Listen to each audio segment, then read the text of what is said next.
శరీరమభ్యంకులు ధర్మ సాధనం. ధర్మం చేయడానికి సాధనమిదే. నేను తరచుగా అంటుంటాను మాట, వ్యాపారం చేసేవాడు మొట్టమొదటి ఏం చేస్తాడంటే తాను దాచుకున్నదో తన దగ్గర ఉన్నదో ఏదో ఒకటి తీసి పెట్టుబడిగా పెట్టి వ్యాపారం మొదలు పెడతాడు. తర్వాత తాను 100 రూపాయలతో మొదలుపెట్టింది 100 కోట్లుగా మార్చుకుంటాడు తన సమర్థత చేత.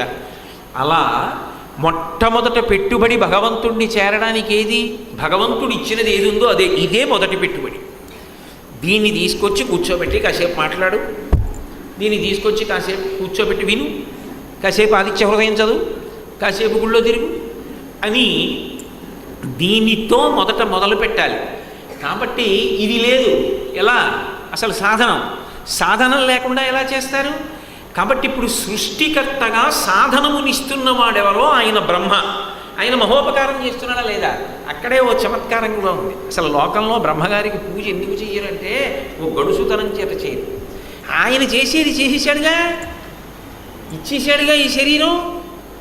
ఇక మళ్ళీ తర్వాత శరీరం ఇవ్వడం దేన్ని ఆధారం చేసుకుని? చేసిన కర్మలను ఆధారం చేసుకుని. కాబట్టి ఇచ్చేది ఇచ్చేసాడు కాబట్టి ఇంక నిలబెట్టేవాడు జ్ఞానం ఇచ్చేవాడిని పట్టుకుంటే చాలు. అందుకని బ్రహ్మపూజ అన్నదాన్ని లోకంలో గడుసుతనంతో వదిలిపెట్టారు రకంగా.